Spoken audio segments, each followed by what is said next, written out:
রেমিটেন্সের উপরে ভিত্তি করেই বাংলাদেশের অর্থনীতির চাকা ঘুরছে। কৃষক শ্রমিকের যদি ন্যায্য অধিকার প্রতিষ্ঠিত না হয়, বাংলাদেশ কখনো সামনের দিকে এগিয়ে যেতে পারবে না। বন্ধুগণ, আপনারা জানেন বাংলাদেশ একটি কৃষি প্রধান দেশ এবং কৃষি অর্থনীতির উপর ভিত্তি করে বাংলাদেশ আজকে টিকে আছে। অতএব কৃষকের সন্তানই আপনারা জানেন এই গ্রাম থেকে শহরে এসে গার্মেন্টসে আপনার বিভিন্ন সেক্টরে শ্রমিক হিসাবে তারা কর্মরত আছেন।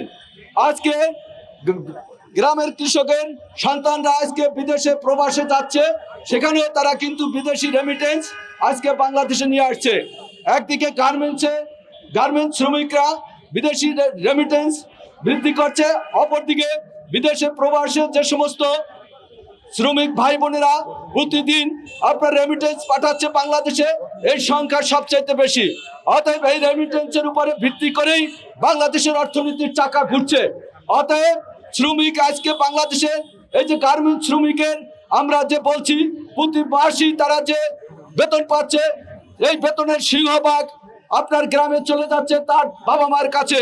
অতএব সরকারের প্রতি দৃষ্টি আকর্ষণ করছি যে বর্তমান সরকার গণতান্ত্রিক সরকার, দাবিদার সরকার, এই সরকারের প্রতি আহ্বান যে শ্রমিকদের মাথার ঘাম পায়ে শুকানোর পূর্বে তাদের জন্য শ্রমিকের বেতন দেওয়া হয়, এই সমাবেশ থেকে আহ্বান করছি। 1886 সালে শিকাগো শহরের হে মার্কেটে সুই কারখানার শ্রমিকরা যেমনি এই লড়াই করে তারা জীবন দিয়ে 8 ঘন্টা শ্রম দিবস তারা কার্যকর করেছে, আজও সেই লড়াই চলছে। শ্রমের শোষণ আপনার পরিবর্তন হয়েছে, আধুনিকভাবে শ্রমিকদের শোষণ, শ্রমের দাসত্বের শোষণ আজকে চলছে। আজও কিন্তু শ্রমিকের শোষণ আজ পর্যন্ত কিন্তু হয় নাই, মুক্তি পায় নাই শ্রমিকরা। তারা শ্রমের শোষণের মাধ্যমে, শ্রমের জাতাকলের মাধ্যমে আজকে পিষ্ট হয়েছে। আজকের শ্রমিকদেরকে আহ্বান জানাবো, শ্রমিক কৃষক ঐক্যবদ্ধ হয়ে শ্রমিক আন্দোলন গড়ে তোলার এবং শ্রমিক আন্দোলনের মাধ্যমে দেশ শ্রমিক কৃষকের রাজত্ব প্রতিষ্ঠা করা সম্ভব। অতএব এ দেশ হচ্ছে কৃষকের দেশ। অতএব কৃষক না বাঁচলে শ্রমিক বাঁচতে পারে না, দেশ বাঁচতে পারে না।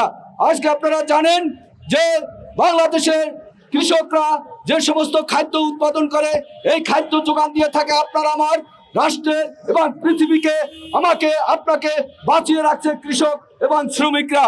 অতএব কৃষক শ্রমিকের যদি ন্যায্য অধিকার প্রতিষ্ঠিত না হয়, তাহলে বাংলাদেশ কখনো সামনের দিকে এগিয়ে যেতে পারবে না।